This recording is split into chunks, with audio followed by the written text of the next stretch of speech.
Welcome to Phantom Fables, the channel that brings your worst nightmares to life. Tonight, we're diving into the eerie depths of the Hollow Tree. This isn't just another scary story. It's a journey into darkness that will chill you to the bone. Are you ready to unlock the secrets hidden within the Hollow Tree?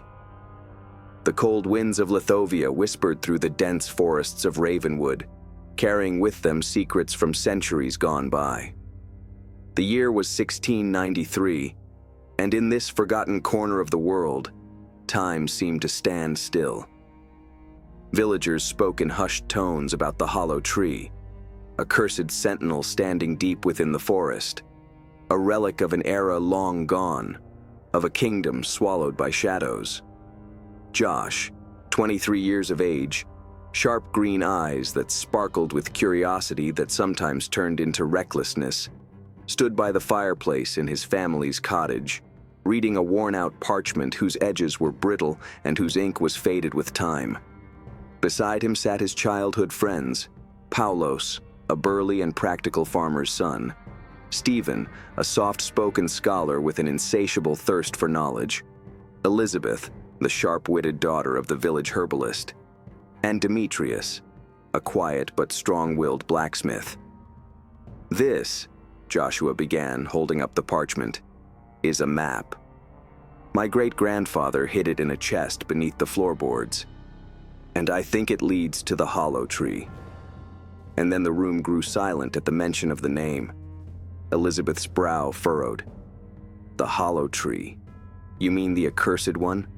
The same tree the elders warn us never to go near?" Joshua smirked. "The very same. But think about it. What if the stories are just that? Stories. This map could lead to treasure or something even greater." Demetrius folded his arms. "Or it could lead to our graves. You've heard the tales, Joshua. The tree is a doorway to darkness. Anyone who goes near it never returns." Stephen straightened his spectacles. "The map does seem authentic, however. The markings. They're in the pre-Demetrian Old Lithovian script. If this is real, then it could connect to history, and possibly even the king's treasure." Paulos snorted. "Treasure or no treasure, you can't be serious about entering that forest. But if you're going, you'll not be going by yourself." The five friends argued late into the night, as flickering firelight danced upon the walls. In the end, it was curiosity over caution, and as often as it did with Joshua at the lead. Dawn broke cold and gray, shrouding Ravenwood in a thick mist. The friends gathered at the edge of the forest, their breaths visible in the frigid air. Joshua carried the map, Elizabeth a small satchel of herbs and tinctures, and Demetrius his sturdy blacksmith's hammer. Paulos and Stephen each carried lanterns, their flames wavering in the damp air. "This is it," Joshua said, his voice steady, but his eyes alight with excitement.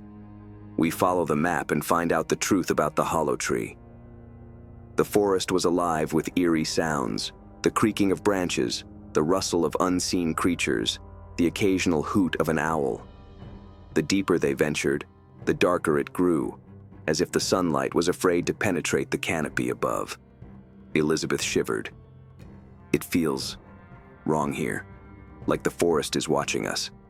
Stephen nodded, his eyes scanning the shadows. "There's a tension in the air, almost electric."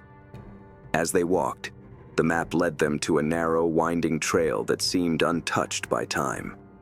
Strange symbols carved into the trees marked their path, symbols that Stephen recognized as ancient protective runes. "These runes," he said, running a finger along the curve of one, "protected. Whoever made these knew something about this forest. We don't." Hours later, the friends began to flag, but the map continued to guide them precisely. And when the sun fell toward the west, it revealed for them what lay there, an immense, knotted tree in isolation, its bole clearing, crowned in an open circle of turf. It was different from anything they had imagined. Its roots clawed at the earth, twisted in wicked curves, blackened bark mottled with scars from countless fires. Its trunk was hollow, forming a dark, gaping maw that seemed to swallow the light around it. Joshua stepped forward, his heart pounding in his chest. This is it, the hollow tree. Elizabeth caught his arm. Wait, we don't know what's inside. We should be careful. But Joshua couldn't resist. He edged closer, peering into the hollow trunk. The air around the tree was icy cold, and a faint rhythmic sound came from within, a sound like a heartbeat. Do you hear that? He whispered. The others nodded, their faces pale. Then Paulos pointed to the ground. Look at this. At the bottom of the tree lay a little leather-bound book. The cover was embossed with symbols they had found on the map. Joshua picked it up, brushing off dirt. It's a journal, he said, flipping through pages. The writing was in the same ancient script, but some pages were smeared with dark, rusty stuff. Stephen studied it closely. This belonged to someone who came here before us. Look at the date, 1670, and here it mentions King Demetrian's name. This tree is connected to him. As they read the journal, a gust of wind came howling through the clearing, blowing out their lanterns. In the darkness, the heartbeat grew louder, more insistent. A dark shape materialized in the tree hollow. Humanoid, it was indistinct, shifting like smoke. Go away, it hissed, voice guttural and low. This is not your place. The friends were frozen in terror, rooted to the spot, but Joshua, curiosity getting the better of him, took a step forward. Who are you? He demanded. What is this tree? The tree is a prison, said the shadow, chuckling with an eerily cold, resonant laughter. And you, open the door. This time, it did not warn. The earth quaked and twisted beneath their feet as the tree's roots stirred and contorted like serpents. Shadow hurtled itself toward them as everything went black. The friends wake in the forest, scattered and confused. The hollow tree stands off in the distance, but it has changed. Its bark now pulsates with a faint red glow, and the heartbeat is louder, echoing through the woods. The journal lies open beside them, its pages flipping as though guided by an unseen hand. And in the distance, the forest whispers their names. The forest was no longer the same. The familiar Ravenwood had turned into a maze of twisting paths and looming shadows. Joshua sat on the damp ground, his breath heavy and labored. The air was colder now, and the stillness carried an unnatural weight. Around him, the scattered remnants of his friends stirred, their groans breaking the eerie silence. In all of this, Elizabeth was the first to sit up and hold her head. What just happened? She stammered weakly. Joshua looked at the hollow tree, and it glowed red dimly, as though absorbing their fear. I don't know. He barely spoke above a whisper. But whatever that shadow was, it's awake now. Stephen got up, still holding the old journal in his hands. This tree, it is not just a prison. It's much worse than that. He started to flip through the pages of the journal with quivering fingers. These entries describe rituals, sacrifices, and warnings. The author of this journal knew what would happen if the tree were disturbed. Demetrius looked down at the ground, his blacksmith's hammer gripped tightly in his hand. The question is, how do we stop it? Or at least get out of here alive? Paulos, ever the practical one, scanned the surrounding woods. We need to leave, now before whatever is inside that tree decides to finish us off. But Joshua shook his head. We can't leave, don't you see? We've started something that's been asleep for centuries. If we don't stop it, this forest, the village, maybe even all of Lithovia could suffer. Elizabeth's voice rose in panic. And how do you propose we stop something we don't even understand? Stephen raised the journal. The answers are in here. The writer, whomever they were, must have left some clue. The group huddled together as Stephen read aloud from the journal. The faded ink described a kingdom long lost to time, ruled by King Demetrian, a man obsessed with immortality. To achieve his goal, the king made a pact with a being from beyond their world. The hollow tree, it seemed, was created as a conduit for this dark entity. There's a passage here, Stephen said, his voice trembling. The tree's heart beats for the one who sacrificed their soul. To silence it, one must give what was taken. What does that even mean? Demetrius asked, his brow furrowed. Joshua stared at the tree, the pulsing red glow reflecting in his eyes. It means we're dealing with something ancient. something that doesn't play by our rules. Before they could debate further, a low guttural growl echoed through the woods. The friends froze, their eyes scanning the darkness. "Did anyone else hear that?" Elizabeth whispered. Paulos raised his lantern, its flickering light casting long shadows across the trees. "We're not alone," he said, his voice steady but low. A figure emerged from the shadows. Not human, not exactly beast. Eyes sickly yellow glowed like embers, the body a twisted mass of decayed flesh and rotting roots. The creature lunged forward, moving faster than anything could possibly move in the natural world. Demetrius swung his hammer and struck it across the chest. The impact sent the creature stumbling backward, but he recovered almost at once, bellowing in a bone-chilling roar. "Run!" Joshua yelled, grabbing Elizabeth's hand. The group sprinted through the forest, the creature's heavy footsteps thundering behind them. The trees seemed to close in around them, their branches reaching out like skeletal hands. The forest was alive, and it was against them. "This way," Stephen shouted, leading them down a narrow path that wasn't on the map. The sound of the creature's pursuit grew fainter, but the oppressive feeling of being watched never left them. They finally stopped in a small clearing, gasping for breath. What was that thing?" Elizabeth asked, her voice shaking. Stephen consulted the journal. "It's called the Guardian. According to this, it was created to protect the tree and ensure no one disturbs its slumber."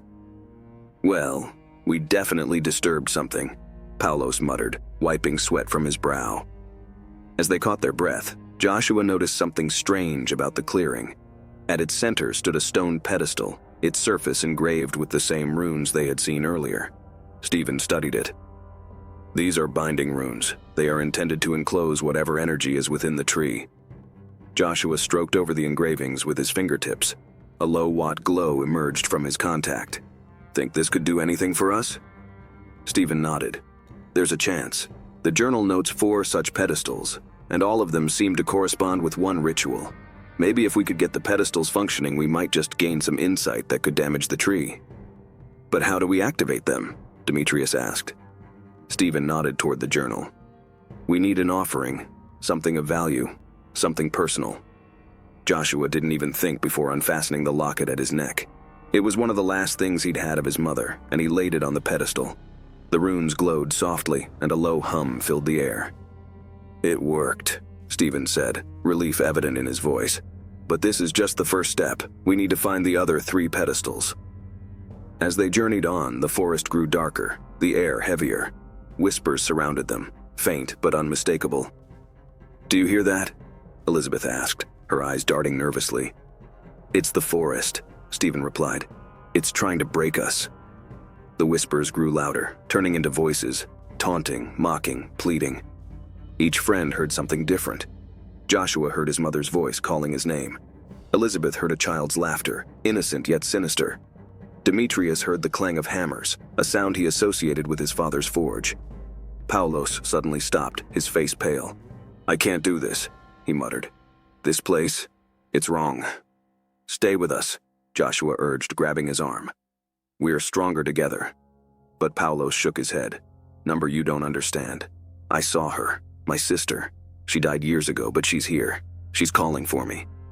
Before anyone could stop him, Paulos ran into the woods, disappearing into the shadows. "Paulos, wait!"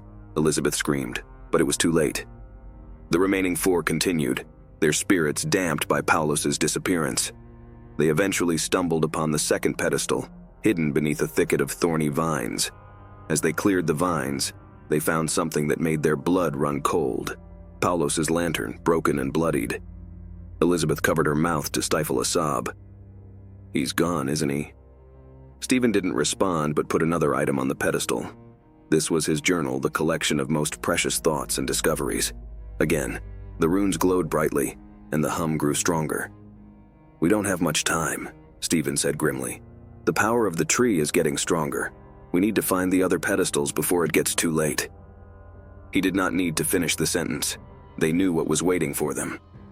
As night set in, the forest seemed to come alive. Shadows twisted into grotesque shapes. The friends pressed on, their fear mounting with every step. In the distance, the hollow tree loomed, its red glow pulsing like a heartbeat. And in the darkness, unseen eyes watched their every move. The forest, once a haven of quiet contemplation, had turned into a living nightmare. The air was colder than it should have been, and the oppressive silence pressed down on the group like a heavy shroud. With Paulos missing and the second pedestal activated, the 4 remaining friends were left to face an ancient evil that seemed to grow stronger with every passing moment. Joshua led the group, his eyes scanning the darkened path for any sign of movement. The forest felt alive, its branches curling and shifting as if responding to some unseen force. "We can't stop now," he said, his voice firm despite the tremor beneath. "If we let fear take over, we're finished." Elizabeth clutched her shawl tightly around her shoulders. "Fear isn't taking over," she whispered. "It's already here." As they stepped forward, the trees seemed to whisper their names. The words tangled in the rustle of leaves and the creak of wood. Elizabeth stood motionless, her foot barely having been set down, while looking down at the forest floor. "Wait," she said, indicating something partly buried in the soil. Joshua knelt down, cleaning away the earth to expose a piece of rock inscribed in runes. He could see, however, it was broken, jagged-edged almost, but all the markings told him that it at least bore some resemblance to the ones inscribed on the pillars. "This must have been part of something," Stephen whispered. "Perhaps a statue or an altar," he added quietly. Elizabeth trembled. Why would anybody bury it here? Joshua stood up, holding the piece tightly. Whatever this was, it was destroyed with intent. It was hidden. "Or kept safe," Demetrius added, his voice grim. He and Joshua pushed deeper into the woods. The whispers grew louder, more urgent. The voices no longer sounded far away. They seemed to be coming from just beyond the trees. "Joshua." The voice was soft, almost gentle, but unmistakable. He was frozen, heart beating within his chest. "Did you hear that?" Hearing nothing, Stephen looked around the room nervously. "Hear what?" "That voice. It said my name." Elizabeth edged closer to him. "You're imagining things. This place is playing tricks on us." But Joshua's head shook against this. It had sounded too real, too familiar. His mother's voice. Before he could answer, the earth shook beneath them, a low rumble that sent birds flying from the treetops. The group instinctively huddled together, their eyes scanning the forest for the source of the disturbance. And then they saw it, a figure standing between the trees, shrouded in shadow. "Who's there?" Demetrius called, raising his hammer defensively. He did not answer, but he started to walk, and the steps were slow and deliberate. As he moved closer, lantern light revealed what he was, a form without features. His face was smooth, polished stone, and his body twisted with roots and vines. "Run!" Joshua yelled, and the group took off, the pounding of the creature's footsteps pounding behind them. After what seemed like hours of running, they collapsed into another clearing, panting for air. In the middle of it stood the third pedestal, its runes dimly glowing as if in anticipation. "We found it," Stephen said, his voice full of relief. But the moment was short-lived. The ground shook again, and the faceless creature emerged from the tree line, its movements jerky and unnatural. "There's no time," Joshua shouted. "We have to turn it on now." Elizabeth moved forward, pulling off a silver bracelet from her wrist. It was an heirloom, passed down from her grandmother, and she hesitated for only a moment before placing it on the pedestal. The runes flared to life, and a wave of energy rippled outward, slamming the creature into the ground. The creature let out a deafening screech before retreating into the shadows. "It worked," Demetrius said, lowering his hammer. "But for how long?"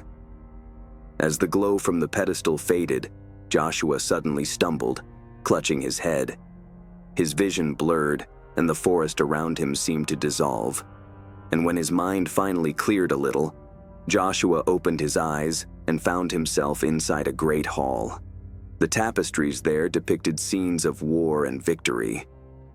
At its center stood an ornate suited man clad in armor adorned with precious crowns, shimmering in firelight. "That's King Demetrian," whispered Joshua, recognizing from descriptions in the journal. The king turned to face him, his eyes filled with a mix of triumph and madness.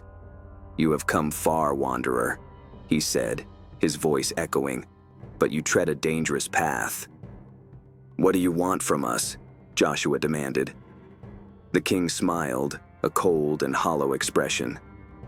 "I want nothing from you. But the tree, it demands much." Before Joshua could respond, the vision faded, and he was back in the clearing, his friends staring at him with concern. "What happened?" Elizabeth asked. Joshua shook his head, still reeling. "I saw him, the king. He knows we're here." Stephen consulted the journal again, his expression grim. "The final pedestal is near the heart of the forest, close to the tree itself." "Then that's where we're going," Joshua said firmly. But Elizabeth paused. "What if it's a trap? What if we are falling right into its paws?" Joshua looked at her intently. "You have another plan? Because right now this is the only plan that we have." Elizabeth reluctantly nodded, and they made their way to the hollow tree. As they entered the heart of the forest, the air became colder and the shadows deeper. The whispers now became a constant murmur that filled their minds with doubt and fear. And in the distance, the hollow tree loomed larger than ever, its red glow pulsing like a heartbeat, waiting for them to arrive. As if moving through shifting scenery, they continued, the forest canopy folding darkened in upon itself. No longer faint, but loud whispers wove through their surroundings as they moved further forward, and the steps towards the heart of the forest began to feel more like a step closer to hell. The hollow tree was close now. Its crimson glow seeped through the dense underbrush, illuminating the fog in an eerie, pulsating light. It was alive, breathing, watching. Joshua halted abruptly, his lantern flickering. The others stopped behind him, their breaths shallow from both exertion and fear. "We need to prepare ourselves," he said, his voice firm but trembling slightly. "This isn't just a cursed forest or a forgotten relic. This is something ancient, something alive." Stephen unfolded the journal, the weathered pages trembling in his hands. "The king, he didn't just curse the land. He tied his essence to the tree. Every death, every soul taken here, strengthens it." Elizabeth's voice cracked as she spoke. "Then how do we stop it? If the tree is alive, how do we kill it?" Stephen pointed to the final entry in the journal. The fourth pedestal. The king wrote that activating all four would sever the tree's connection to him. It might weaken the curse enough to destroy it. "But at what cost?" Demetrius asked, gripping his hammer tightly. "What happens to us if we succeed?" No one had an answer. As they neared the final pedestal, they came upon a clearing littered with shattered bones and rusted weapons. The remnants of battles long past lay scattered across the ground, the victims forgotten by time. "This was a battlefield," Elizabeth said, her voice barely a whisper. Joshua kneeled, gathering up a rusty sword. The staff boasted the royal emblem of King Demetrian, a twisted tree surrounded by the crown of thorns.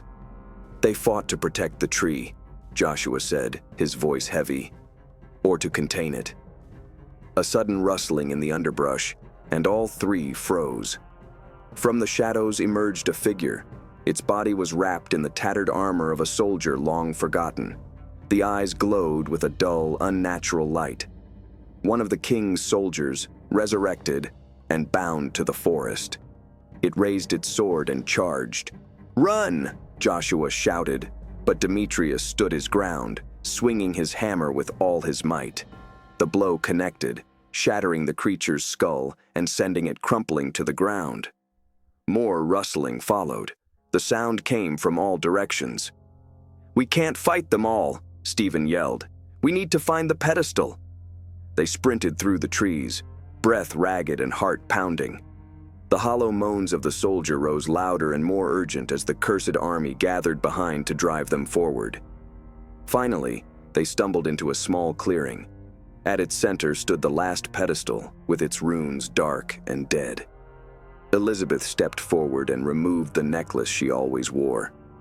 It was her most cherished possession, which her late mother had given to her, so her hands would shake as she placed it on the pedestal. The runes now flared alive, releasing intense, blinding light. The earth beneath them raged with shock, and the army of soldiers stopped in place, their bodies crumbling into dust and bones. For a very short time, the forest stood silent. The silence was shattered by a deep, guttural groan that echoed through the woods. The ground split open, and massive roots burst forth, twisting and writhing like serpents. "The tree knows what we've done," Stephen said, his voice barely audible over the noise. "It's waking up." The red glow ahead deepened, making the forest light as if it had been set on fire. Hollow Tree was finally visible, an enormous trunk with pulsating veins that glowed with an inner fire. Out of the hollow tree came a figure, humanoid but grotesque, a body made from twisted roots and bark, with a face so much like the king's. "King Demetrian," Joshua whispered, for he knew that it was the same figure he saw in his vision. The creature's empty eyes locked on them, and it spoke in a voice that seemed to rise from the earth. "You dare challenge the will of the forest? You will pay for your arrogance." The ground beneath their feet erupted as more roots shot up, snaking toward them at an alarming rate. Demetrius swung his hammer, smashing one of the roots, but more took its place. "We can't fight this," Elizabeth screamed. "It's too powerful." Joshua snatched the journal from Stephen, wildly riffling through its pages. "There has to be something, anything, that can help us." His eyes settled on the final mystical passage. "To destroy the heart, one must become the root." "What does that mean?" Joshua whispered, but he didn't have time to even consider. The tree's massive branches began to move, reaching down like claws. One of them grabbed Stephen, lifting him into the air. He screamed, struggling against its grip, but it was futile. "Let him go!" Joshua shouted, charging at the tree with a makeshift torch. He thrust the flame into the bark, and the tree recoiled, dropping Stephen. "We need to get closer to the heart," Joshua yelled. "It's the only way!" As they fought their way toward the base of the tree, the cryptic warning in the journal echoed in Joshua's mind. To destroy the heart, one must become the root. He realized with growing horror what it meant. The tree was connected to the king's essence, but it needed a new host to survive. "I know what I have to do," Joshua said, his voice shaking. No exclamation mark. Elizabeth seized his arm, her eyes welling up with tears. "There has to be another way." "There isn't," he said, his determination becoming a rock. "This ends here." Before anyone could prevent him, Joshua sprinted toward the base of the tree, dodging roots and branches. He placed his hand on its pulsating surface, and a rush of energy flowed through him. The tree roared deafeningly, and its light increased. Joshua felt himself drawn into the essence of the tree. His body broke apart in streams of light. The roots began to wilt, the branches fell as ash. The crimson light receded into nothingness. Silence reigned in the forest when the light came back. The hollow tree was nothing more than a smoldering stump. Elizabeth, Stephen, and Demetrius stood in the clearing, their faces pale and their eyes hollow. "Joshua," Elizabeth whispered, tears streaming down her face. He was gone. But as they looked around, they realized the forest had changed. The air was lighter, the oppressive presence gone. The curse had been lifted. "He saved us," Stephen said, his voice breaking. "But at what cost?" The group started their journey back to the village, with their minds still burdened by the memories of Joshua's sacrifice. And now the forest was eerily quiet, like it's holding its breath, awaiting something, or maybe someone. The forest was no longer alive with whispers or the ominous glow of crimson light. The air was heavy and oppressive with silence. The hollow tree was gone, reduced to a smoldering stump, but the three survivors, Elizabeth, Stephen, and Demetrius felt no relief. The price of their victory weighed heavily on their hearts.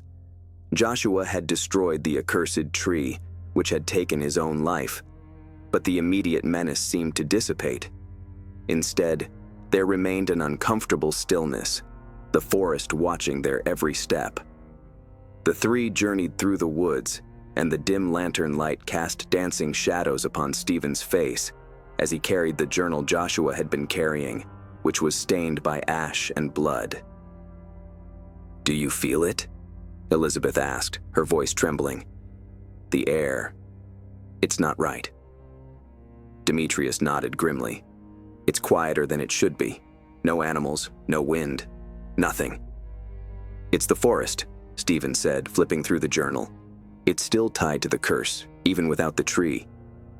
Elizabeth stopped abruptly, her gaze fixed on the horizon. "Look."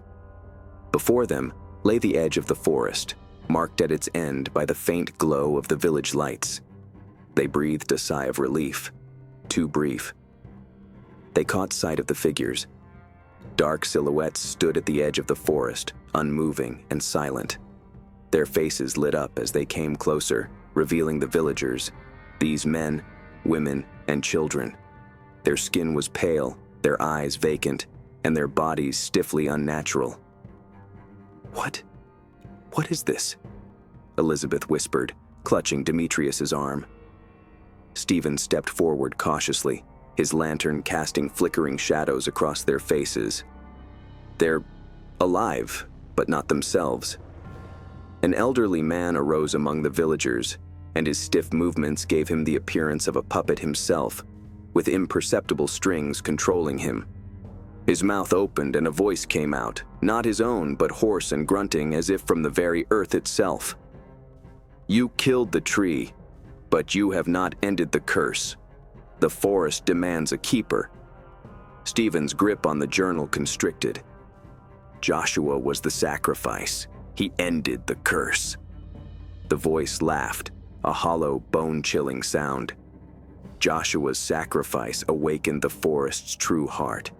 The king's essence remains, but now it spreads. The forest will claim its keeper, or it will claim you all. The villagers turned as one, their vacant eyes fixing on the trio. "We need to get out of here," he said, his hammer raised as if for defense. They ran, careening between the trees as the villagers pursued them. But these were no ordinary mortals now. Their movements had the idea of swiftness and unnaturalness, their footsteps silent. Stephen stepped on a root and fell hard on the forest floor. Elizabeth and Demetrius slid to a stop, scrambling to help him. However, before they could get to him, the earth beneath Stephen cleft open, and a twisted root shot up and wrapped itself around his leg. "Help me!" he screamed, scrabbling at the ground. Demetrius swung his hammer and hit the root, but almost instantly the root regrew and pulled Stephen back into the earth. "It's the forest!" Elizabeth cried. "It's alive!" Stephen's screams faded as he was dragged below, leaving only the journal behind. Elizabeth and Demetrius returned to the clearing where the hollow tree once was. The stump remained, blackened and lifeless, but now its surface pulsed faintly, as if something beneath it was stirring. The villagers came out of the darkness, standing in a circle around the clearing. They began to chant in unison, their voices weaving together into a single droning hum. Elizabeth clutched the journal, flipping through its pages desperately. "There has to be something here, something we missed." Demetrius approached the stump, hammer at the ready. "If the tree's heart is still here, we destroy it for good." "No!" Elizabeth screamed, but it was too late. Demetrius raised his hammer and brought it down with all his strength. The stump shattered, revealing a hollow core filled with pulsating red roots. From within, a figure began to emerge, a twisted amalgamation of bark and flesh, its face resembling both Joshua and King Demetrian. "You cannot destroy what has already taken root," the creature hissed. The creature lunged at Demetrius with its elongated arms, each covered with sharp, claw-like branches. Demetrius dodged with a swinging blow of the hammer, but the creature was too fast. Elizabeth read from the journal aloud, reciting an incantation she understood barely. The runes on the pedestal started to glow faintly, and their light pushed the creature back momentarily. "Read it!" Demetrius shouted, almost missing a new attack. Elizabeth continued, her voice trembling. The ground shook violently, and the villagers collapsed one by one, their bodies lifeless. The creature let out an ear-piercing shriek, its form flickering as though it were being torn apart. "It's working!" Elizabeth cried. But before she could finish, the creature lunged at her, knocking the journal from her hands. Its claws wrapped around her throat, lifting her off the ground. "You will be the guardian!" it snarled. Demetrius bellowed, tackling the creature, swinging his hammer at it with all his might. The blow made contact, and it dropped Elizabeth. But now the creature's full attention was for Demetrius. "Go!" Demetrius yelled at Elizabeth. "Get out of here! But go!" Elizabeth limped out of the clearing. Tears streamed down her face as she stumbled through the trees. Now the sounds of the battle diminished, replaced with an ominous stillness. She reached the edge of the forest, fell to the grass. When she looked back, the clearing was gone, and there was an unbroken line of trees. Demetrius was gone. Elizabeth went back to the village, but it was no longer the place she knew. The buildings were covered in vines. The streets were silent and empty. She was alone. She opened the journal and found a new entry written in blood. "The forest always claims its keeper. Run, and it will find you." Elizabeth gazed back toward the forest. She could see, far away, the faint crimson illumination of the hollow tree, its light pulsating like a heartbeat. The curse was far from over.